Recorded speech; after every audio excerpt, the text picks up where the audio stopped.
નમસ્કાર ગુજરાત. આમ તો આખું વિશ્વ અત્યારે થોડી તંગદિલીમાંથી પસાર થઈ રહ્યું છે. ઈરાન, ઇઝરાયલ અને અમેરિકા વચ્ચે જે યુદ્ધ જામ્યું છે એના લીધે આખું વિશ્વ પરેશાનીમાં છે કે હવે જે તેલની, ગેસની અછત સર્જાઈ રહી છે કે ભવિષ્યમાં હજુ વધુ આ દિશામાં મુશ્કેલીઓ પડવાની છે. એના બદલે અમે કયા કયા ઉપાયો અજમાવશું, શું કરશું, કેવા વિકલ્પો ઊભા કરશું અને કઈ રીતે આ જે મુશ્કેલીઓ આવવાની છે એની સામે ટકશું. અને મીડિયા ચેનલ્સ પણ સતત આ વિશે વાત કરી રહ્યા છે, ચિંતન મનોમંથન કરી રહ્યા છે. પણ ભારતમાં અને ખાસ કરીને ગુજરાતમાં કંઈક અલગ જ દ્રશ્યો જોવા મળી રહ્યા છે. ગુજરાતી પબ્લિક અત્યારે મીટ માંડીને બેઠી છે ન્યૂઝ ચેનલ સામે કે હવે કયો સમાજ આગળ આવશે અને પોતાની દીકરીઓ જે અન્ય સમાજમાં લવ મેરેજ કરીને જતી રહી છે એને પાછી લાવવા માટે મહેનત કરશે. એક બાદ એક સમાજો આગળ આવી રહ્યા છે. સમાજના નવા નવા સંગઠનના બની બેઠેલા નેતા નેતુડીઓ આગળ આવી રહ્યા છે કે અમારી દીકરી પાછી લાવો, અમારી દીકરી જે તમારા સમાજમાં જતી રહી છે એને અમે પાછી લાવશું. મીટિંગો થઈ રહી છે, મોટા મોટા સંમેલનો થઈ રહ્યા છે અને અમુક તો ન્યૂઝ વાળા ઘોંઘાટીઓ રૂમ બનાવીને એ હદે આ બધા પાછળ ગાંડા થયા છે કે જાણે લવ મેરેજ અને ભાગીને થતા મેરેજ સિવાય ગુજરાતના બીજા કોઈ પ્રશ્ન જ નથી. ગુજરાતમાં જાણે કોઈ બીજી તકલીફ જ નથી. સતત આ જ બાબતે ન્યૂઝ કવર કરી રહ્યા છે. ખેર, એમનું એ જાણે. પણ હાલ આપણે વાત એ કરવી છે કે લવ મેરેજનો આટલો બધો વિરોધ શા માટે થઈ રહ્યો છે. તો આ જે સંગઠનો જે લવ મેરેજનો વિરોધ કરે છે, કે ભાગીને થતા મેરેજનો વિરોધ કરે છે અને પોતાની મરજીથી થતા મેરેજમાં મા બાપની સહી ફરજિયાત હોવી જોઈએ એ બાબતે સતત સરકારમાં રજૂઆત કરે છે, એ લોકોના આ બધા માંગણીઓ પાછળના કારણો શું છે? તો સૌથી પહેલું કારણ જે એ લોકો દર્શાવે છે, આ સંગઠનો, એ છે સુરક્ષાનું, સલામતીનું. કે દીકરીઓની સલામતી અને સુરક્ષા માટે અમે એવું ઈચ્છીએ છીએ કે ભાગેડું લગ્ન પ્રથા બંધ થાય અને લગ્નમાં મા બાપ સહી ના કરે ત્યાં સુધી લગ્ન થવા ના જોઈએ. હવે થોડું આપણે આમાં આગળ વિચારીએ કે ખરેખર આ લોકો જે કારણ બતાવી રહ્યા છે કે દીકરીઓની સલામતી અને સુરક્ષા, એ ખરેખર સુરક્ષા અને સલામતી જ કારણ છે કે કંઈક બીજું કારણ છે? તો વધારે વિચારીએ, થોડું ઊંડાણપૂર્વક ચિંતન મનોમંથન કરીએ તો ખ્યાલ આવે કે સુરક્ષા અને સલામતી તો ખાલી બહાનું છે. હકીકતમાં આ તમામ લોકો પ્રખર જાતિવાદી માનસિકતાથી પીડાઈ રહ્યા છે અને જે વર્ષોથી મગજમાં ઘર કરી કરેલી પિતૃ સત્તાત્મક માનસિકતા છે, જે એવું દર્શાવે છે કે સ્ત્રીઓએ તો હંમેશા કંટ્રોલમાં જ રહેવું જોઈએ. નાનપણમાં પિતાના, પછી ભાઈના, પછી પતિના અને ઉંમર એકદમ વૃદ્ધ થઈ જાય ત્યારે દીકરાના. આ એ મનુવાદી માનસિકતા છે જે સ્ત્રીઓની સ્વતંત્રતા સહન નથી કરી શકતી. આ એ લોકો છે જે પોતાની જડ રૂઢિચુસ્ત માનસિકતા છતી ના થઈ જાય એ માટે આવા બહાના ધરે છે કે અમે તો તમારી સુરક્ષા, તમારી સલામતી માટે આ કરીએ છીએ. ભાઈ સાહેબ, જો ખરેખર તમને દીકરીઓની સલામતી કે સુરક્ષા આટલી બધી મહત્વની લાગતી હોત તો તમે લોકો આ મીટિંગો, આ રેલીઓ કરીને લવ મેરેજ બંધ કરાવવાની પેલી ના કરતા હોત. તમે લોકો જાગૃતિના કાર્યક્રમ કરતા હોત. તમે આ નાની નાની દીકરીઓ જે લુખા આવારા તત્વોના ચંગુલમાં ફસાઈને પોતાનું ભણતર, કારકિર્દી અને જીવન બરબાદ કરે છે, એ કેવી રીતે જાગૃત થાય એ દિશામાં કાર્ય કરતા હોત. મા બાપ અને સંતાન વચ્ચે કેવી રીતે પારદર્શિતા વધે, કેવો માહોલ ઘરમાં હોવો જોઈએ કે સંતાન ખુદ આવીને મા બાપને પોતાના જીવનમાં ચાલતી દરેક બાબત જણાવી શકે, આવો માહોલ ઘરમાં, પરિવારમાં કેમ ઊભો કરવો, એ બાબતે તમે કાર્ય કરતા હોત. દીકરીઓને એ બાબતે જાગૃત કરતા હોત કે લાગણીઓ, સાચી લાગણીઓ અને શારીરિક આવેગ વચ્ચે શું ફરક હોવો જોઈએ. જીવનમાં ભણતરનું, કારકિર્દીનું, પગભર થવાનું શું મહત્વ છે એ વિશે જાગૃત કરતા હોત, ના કે તમે આ લવ મેરેજ બંધ કરાવવા માટે નીકળી પડ્યા હોત. હકીકતમાં સુરક્ષા અને સલામતી ફક્ત બહાનું છે તમારી જાતિવાદી જડ રૂઢિચુસ્ત માનસિકતા છુપાવવા માટેનું. જો સુરક્ષાની ચિંતા હોત, તમે કહ્યું એમ, તમે જાગૃતિ ફેલાવવાનું કામ કરતા હોત, દીકરીઓને કંટ્રોલ કરવાનું નહીં. હા, એ બિલકુલ સાચી વાત છે કે અમુક આવારા લુખ્ખા તત્વો છે જે ખરેખર આ જ ધંધા કરે છે. દીકરીઓને ફોસલાવીને એમને ઘરેથી ભગાડી જાય છે, ઘરેથી રોકડ રકમ, સોનું, ઘરેણા, આ તે બધું લઈને ભાગી જાય છે. પછી એ બધું પૂરું થઈ જાય ત્યારે છોકરીને વેચી પણ મારે છે. એવા પણ કિસ્સા બન્યા છે. જે બદનામ ગલીઓમાં વેશ્યાવૃત્તિ કરવા માટે મજબૂર બનેલી મહિલાઓ છે, ક્યારેક તમે એની વાતો સાંભળો તો ખ્યાલ આવે કે એમાંથી ઘણી ખરી એવી મહિલાઓ છે જે એમના કથિત પ્રેમી કે એમના પતિએ જ એમને વેચી મારી હોય, આ ધંધામાં ધકેલી હોય. એટલે આ ડર ખોટો બિલકુલ નથી કે આવું નથી થતું, થાય છે. કારણ કે 16 વર્ષથી લઈને 20-22 વર્ષની ઉંમર જ એવી હોય છે જ્યારે શારીરિક આવેગો એ હદે ઉપર સુધી ઉઠેલા હોય કે માણસ સાચું ખોટું વિચારી જ નથી શકતો. એના હોર્મોન્સથી ડ્રિવન થતો હોય છે. ત્યારે જરૂર હોય છે પરિવારના સપોર્ટની, સાચા માર્ગદર્શનની, નહીં કે કંટ્રોલની. જો મા બાપ અને સંતાન વચ્ચે પારદર્શિતા હોય, પરસ્પર મિત્રતા હોય, તો સંતાન ક્યારેય ખોટું પગલું ભરે જ નહીં. એને એવો વિચાર આવે ત્યારે મા બાપનો ચહેરો યાદ આવે કે ના યાર, આટલો ભરોસો કરે છે, આટલો પ્રેમ કરે છે, મારાથી આવું કેમ થાય? આવો વિચાર એને આવે જો ખરેખર મા બાપ એને એ હૂંફ એ ભરોસો આપતા હોય તો. પણ મોટા ભાગના મા બાપ પૈસા આપી દે છે, આધુનિક કપડાં પહેરવાની છૂટ આપી દે છે, બહાર ભણવા પણ મોકલી દે છે, પણ જે હૂંફ, જે ભરોસો આપવો જોઈએ એ નથી આપતા. CID ની જેમ સતત માથે લાગેલા રહે છે, શું કરે છે, ક્યાં જાય છે, કોને મળે છે, ફલાણું ઢીકડું પૂછડું. અરે ભરોસો આપી દો ને એકવાર કે ભાઈ ભરોસો છે તારી ઉપર, તું ક્યારેય ખોટું કામ નહીં કરે. આટલું પણ એને ખાલી આંખમાં આંખ નાખીને કહી દેશો ને તો પણ જ્યારે પણ એને વિચાર આવશે ત્યારે તમારો ચહેરો યાદ આવશે, નહીં કરે ખોટું કામ. અરે હું ગેરંટી મારું છું, અત્યાર સુધીમાં જેટલી દીકરીઓએ આવી રીતે લુખા આવારા તત્વોની ચંગુલમાં ફસાઈને ભાગીને મેરેજ કર્યા છે, એમના ઘરનો માહોલ ચેક કરજો, સર્વે કરાવજો. હું ગેરંટી મારું છું એકદમ રૂઢિચુસ્ત માહોલ હશે, એકદમ સંકુચિત માહોલ હશે. કદાચ આધુનિક કપડાં પહેરવાની છૂટ હશે, ભણવા પણ જવા દેતા હશે, બધું કરતા હશે, છતાં પણ માનસિકતા 18મી સદીની હશે. એ હૂંફ નહીં હોય, એ ભરોસો નહીં હોય. એટલે જ જ્યારે કોઈ બહારનો લુખ્ખો આવારા તત્વ આવીને જૂઠો ભરોસો આપે, જૂઠી હૂંફ આપે, ત્યારે દીકરી ભોળવાઈ જાય છે, ફસાઈ જાય છે. કારણ કે જે હૂંફ એને ઘરમાં મળવી જોઈએ ઘરમાં મળતી નથી, એટલે બહાર શોધે છે. તો ક્યાંક ને ક્યાંક તમે નબળા પડો છો. મને ખબર છે આ સ્વીકારવું થોડું અઘરું પડશે, પણ ક્યારેક આપણે આપણી અંદર પણ જોઈ લેવાય કે આપણે પણ ક્યાંક તો કાચા પડ્યા જ હોઈશું, જેથી બહારના કોઈ ફાવી ગયા, નહીં તો આવું થાય નહીં. હવે વાત કરીએ એ બાબતે કે ખરેખર સલામતીનો જ મુદ્દો હોત તો પછી જે દીકરીઓ પરિપક્વ છે, ઉંમર લાયક છે, પગભર છે, એને શા માટે રોકવામાં આવે છે?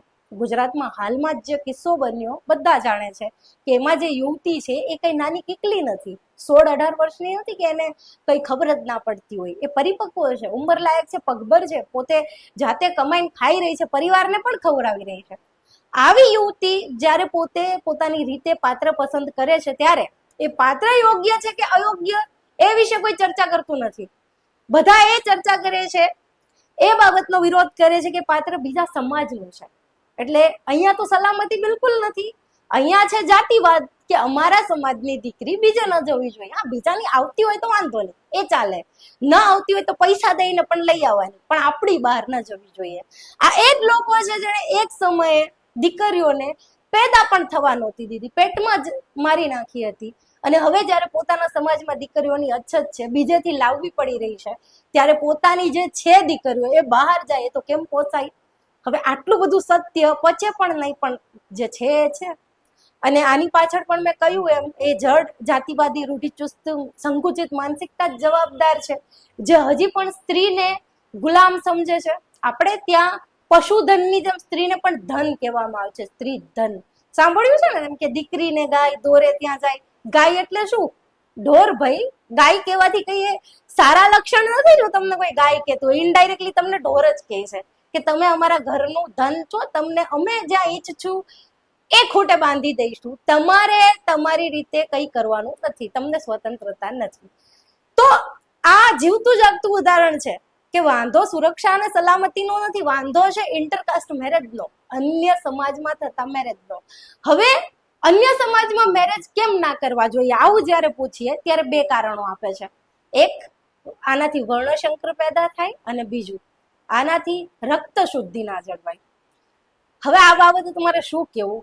જે સમાજના, જે રાજ્યના નેતાઓ જ અભણ, 4 ચોપડી ફેલ, 8 પાસ હોય, એ લોકોને જીવ વિજ્ઞાનની તો ક્યાંથી ખબર હોય? જીનેટિક્સની કે પછી ઇવોલ્યુશનની ક્યાંથી ખબર હોય? જે ભણ્યા જ નથી એને શું ખબર પડે કે માણસ જે છે એ કઈ રીતે પેદા થયો છે, કેવી રીતે આ બ્રહ્માંડ અસ્તિત્વમાં આવ્યું, કેવી રીતે આ પૃથ્વી અસ્તિત્વમાં આવી, કેવી રીતે માણસ અસ્તિત્વમાં આવ્યો, કેવી રીતે આફ્રિકામાંથી નીકળેલા હોમોસેપિયન્સ આખી દુનિયામાં ફેલાયા. એટલે ટૂંકમાં તો બધાનું મૂળ તો એક જ છે, ડીએનએ બધાના એક જ છે. અમુક આનુવાંશિક ગુણો અલગ અલગ હોઈ શકે, પણ માનવ પ્રજાતિ મૂળ તો હોમોસેપિયન્સ છે. અને જે વર્ણસંકરની વાત આવે છે એ અલગ અલગ પ્રજાતિમાં જો પ્રજનન થાય તો જે સંતાન પેદા થાય એને વર્ણસંકર કહેવાય. જેમ કે ઘોડો અને ગધેડો, એના નર અને માદા વચ્ચે પ્રજનન થાય તો ખચ્ચર પેદા થાય, એને વર્ણશંકર કહેવાય. પણ એક અમેરિકન પુરુષ અને એક ભારતીય સ્ત્રી જો લગ્ન કરે અને બંને પ્રજનન કરે તો માણસ જ પેદા થાય, એલિયન પેદા ના થાય, કારણ કે બંને મનુષ્ય જ છે. અને બે મનુષ્યો પ્રજનન કરે તો અન્ય મનુષ્ય જ પેદા થાય અને સ્વસ્થ મનુષ્ય પેદા થાય, જે આગળ પોતાના ડીએનએ પાસ કરી શકે, પોતે પણ આગળ લગ્ન કરી શકે, આનુવાંશિક ગુણો આગળ ધકેલી શકે. એવું નથી કે ત્યાંથી એ અટકી જશે. ખચ્ચરની પ્રજાતિ છે આગળ અટકી જશે, કારણ કે વર્ણશંકર છે. માણસમાં વર્ણશંકર જેવું હોતું નથી.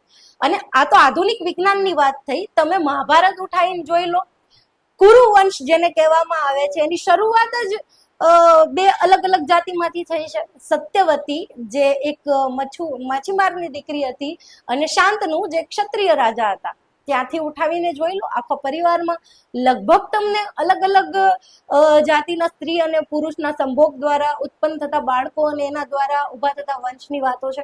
કેટલાય ઉદાહરણ મળી જશે. આધુનિક વિજ્ઞાન તો હવે કહે છે, આપણા શાસ્ત્રો, આપણા જે પૌરાણિક ગ્રંથો છે એમાં તો પહેલેથી આ બધું છે. આમ તો તમે બહુ એના ઉપર ગર્વ કરો છો કે આપણા શાસ્ત્રોમાં બધું જ નોલેજ છે, બધું જ લખેલું છે, તો આ બાબત પણ વાંચો ને. કૃષ્ણનું નામ લેવા વાળા, આખો દિવસમાં 10 વખત જય શ્રી કૃષ્ણ બોલવા વાળા, કૃષ્ણના ફોટા નીચે લવ મેરેજ ન કરવાની અપીલ કરવા વાળાને એ ખબર નથી કે કૃષ્ણએ ખુદ પોતાની બહેન સુભદ્રાને અર્જુન સાથે ભાગવામાં મદદ કરી હતી. કારણ કે કૃષ્ણ જાણતા હતા કે સુભદ્રાનું મન અર્જુન સાથે લાગેલું છે. બલરામ જો જબરજસ્તી સુભદ્રાને દુર્યોધન સાથે પરણાવશે તો એના પરિણામ સારા નહીં આવે, અને આવતા પણ નથી. જરા નજર કરો સમાજમાં, તમે જબરજસ્તી કોઈ દીકરીને કે કોઈ દીકરાને તમારી મરજીથી અન્ય પાત્ર સાથે પરણાવો છો, એનું પરિણામ શું આવે છે? વ્યભિચાર થાય છે, લગ્ન બાહ્ય સંબંધો વધે છે, એક્સ્ટ્રા મેરિટલ અફેર્સ. ઘણી વાર તો પરણેલી સ્ત્રીઓ પણ જે બાપ અને ભાઈ જેનો બહુ માથા ભારે હોય, ઘરેથી ના ભાગી શકે, એ લગ્ન પછી પતિના ઘરેથી ભાગી જાય છે. ક્યારેક તો બે સંતાન છોડીને પણ ભાગી જાય છે, કેમ કે તમે શરીર ઉપર કંટ્રોલ કરી શકો, મન ઉપર ના કરી શકો. એના કરતા બહેતર છે કે જેનું જ્યાં મન હોય એને ત્યાં જવા દો, અને પાત્રની યોગ્યતા અયોગ્યતા જોવો. ઘણા લોકો કહે છે કે લવ મેરેજ સફળ નથી થતા. અરે ભલા માણસ, લવ મેરેજ થાય છે કેટલા? ભારતમાં એનસીઆરબી નો ડેટા કહે છે કે હજુ પણ 100 માંથી માત્ર 5% લવ મેરેજ થાય છે, 95% હજી પણ એરેન્જ મેરેજ જ થાય છે. તો મારે એ પૂછવું છે કે ફેમિલી કોર્ટ્સમાં જે ડાયવોર્સના ભરણ પોષણના કેસ પેન્ડિંગ પડ્યા છે, જરા એનો સર્વે કાઢો ને. એ એરેન્જ મેરેજ વાળા છે કે લવ મેરેજ વાળા છે? 95% એરેન્જ મેરેજ થતા હોય તો જે ડાયવોર્સના કેસ આવે છે એ એરેન્જ મેરેજના વધારે હોય કે લવ મેરેજના? અને હેરાન થવાની જે વાત છે, તો ભાઈ સમાજની દીકરીને તમે વહુ બનાવીને લાવશો તો એની શું ગેરંટી છે કે હેરાન નહીં કરે? એ ભરણ પોષણના ખોટા કેસ કરીને તમને આજીવન પોલીસ સ્ટેશનની પૂનમ ભરતા નહીં કરે? સમાજના કોઈ દીકરાને જમાઈ બનાવશો તો એ તમારી દીકરીને સારી માનસિક રીતે ટોર્ચર નહીં કરે, એની કોઈ ગેરંટી છે? વાત ફક્ત એટલી છે કે જો ખોટું પાત્ર પસંદ થઈ જાય તો ભોગવવું જ પડે, અને ખોટું પાત્ર જો મા બાપ પસંદ કરે તો પણ પ્રોબ્લેમ થાય, અને દીકરો કે દીકરી જાતે પસંદ કરે એટલે કે લવ મેરેજ કરે તો પણ હેરાન થવાનું જ થાય. એટલે પાત્ર યોગ્ય છે કે અયોગ્ય એના ઉપર ચર્ચા થવી જોઈએ, પણ પાત્ર કયા સમાજનું છે એ ઉપર ચર્ચા કરો તો આનો કોઈ અંત જ નથી. મને એ પણ ખબર છે કે આ વિડીયોથી કઈ પરિવર્તન નથી આવી જવાનું. આજે નીકળી પડ્યા છે સમાજો, સંગઠનના નેતા નેતોડીઓ દીકરીઓ પાછી લાવવા, એ કઈ સુધરીને ઘરે નહીં બેસી દે, આ ચાલવાનું જ છે. કારણ કે મેં કહ્યું એમ કે જ્યાં સમાજના રાજ્યના નેતાઓ જ અભણ, 4 ચોપડી ફેલ 8 પાસ હોય, એ લોકોને શું ખબર પડે જીનેટિક્સમાં, જીવ વિજ્ઞાનમાં કે પછી ઉત્ક્રાંતિવાદમાં, જે આ બધું જ ભણતરમાંથી હટાવી રહ્યો છે. પણ કઈ વાંધો નહીં, આંખ અને કાન તો સલામત જ છે. અત્યાર સુધી નથી ભણ્યા, હવે ભણજો વિડીયોના માધ્યમથી. ચેનલને સબસ્ક્રાઇબ કરી લેજો. નેક્સ્ટ વિડીયો હું આ જ વિષય ઉપર બનાવવાની છું કે તમે જે તમારી જાતને કંઈક મહાન સમજો છો કે અમારું રક્ત કંઈક સ્પેશિયલ છે, અમારા લોહીના ગુણો કંઈક સમથિંગ સ્પેશિયલ છે, એમાં ખરેખર કેટલું તથ્ય છે, વૈજ્ઞાનિક રીતે આ વાત કેટલી સાચી છે, એ વિષય ઉપર નેક્સ્ટ વિડીયો બનાવીશ. એમાં તમને હું વૈજ્ઞાનિક પુરાવાઓ સાથે જણાવીશ કે મનુષ્ય માત્ર બધાનો ડીએનએ એક છે, બધા એક છે. અને આવડા મોટા અખિલ બ્રહ્માંડમાં જે કેટલું અનંત છે કોઈને ખબર જ નથી. એ બ્રહ્માંડમાં જેની ઓકાત રાહીના દાણા જેવી પણ નથી એવી આ પૃથ્વી, એ પૃથ્વી જેનો 70% ભાગ પાણીથી ભરાયેલો છે, 30% જે જમીન છે એ પણ 7 ખંડોમાં વહેંચાયેલી છે. અને એ 7 ખંડોમાં એક એશિયા ખંડ, એનો એક ભારત દેશ, એનું એક ગુજરાત રાજ્ય અને એનો એક જિલ્લો, શહેર કે ગામડું જ્યાં રહેવા વાળા તમે તમારી જાતને આ અખિલ બ્રહ્માંડનું કેન્દ્ર બિંદુ માનો છો કે અમે કંઈક સ્પેશિયલ છીએ, અમારો લોહી કંઈ સ્પેશિયલ છે કે અમને કોઈ દેવદૂત આવીને અમારી માના ખોડામાં મૂકી ગયો તો એટલે બીજા અમારાથી અલગ કે ઉતરતા છે એટલે અમારું લોહી શુદ્ધ છે, આવું તમે માનો છો? આટલો બધો અહંકાર કે અમે જ કંઈક છીએ, અમારું લોહી કંઈ સ્પેશિયલ છે. શું કરવા આ બ્રહ્માંડનું કેન્દ્ર બિંદુ તમારી જાતને માનીને બેઠા છો? આ પૃથ્વીનું પણ આ બ્રહ્માંડમાં રાઈના દાણા જેટલી ઓકાત નથી, તો તમારી શું છે? શા માટે? આ સ્વીકારો આ સત્ય. આપણે આ બ્રહ્માંડનું એક નાનકડું કણ માત્ર છે કે એટલા પણ નથી, કશું જ નથી, પણ છતાં પણ we are something, our blood is something, એમાં ને એમાં ચાલ્યા રાખે છે અને એમાં ને એમાં પોતાની જિંદગી તો બરબાદ કરી જ નાખી છે, પણ આવનારી પેઢીઓની પણ બરબાદ કરે છે, ફક્ત ને ફક્ત પોતાના સ્વાર્થ ખાતર, પોતાની રૂઢિવાદી સંકુચિત માનસિકતા ખાતર. પણ મેં કહ્યું એમ, ભલે અત્યાર સુધી ના ભણ્યા, હવે એટલીસ્ટ સાંભળજો, જોજો કે તમારી આ માનસિકતા કેટલી સાચી છે, કેટલી ખોટી છે. નેક્સ્ટ વિડીયો આ જ બાબત ઉપર બનાવશું કે રક્ત શુદ્ધિ જેવું કશું હોય છે કે નથી હોતું, અને વર્ણશંકરની તમે જે વાત કરો છો એમાં કેટલી સચ્ચાઈ છે. મળીશું આપણે નેક્સ્ટ વિડીયોમાં એ જ વિષય ઉપર વાત કરવા માટે. વધુમાં વધુ જે આવા જળ પ્રકૃતિના લોકો છે એના સુધી પહોંચાડજો અને એને પૂછજો કે તમારી પાસે કોઈ વૈજ્ઞાનિક પ્રમાણ છે કે તમારું લોહી અન્ય કરતા શ્રેષ્ઠ છે કે અલગ છે. ચલો મળીએ નવા વિડીયોમાં નવા વિષય સાથે. આવજો.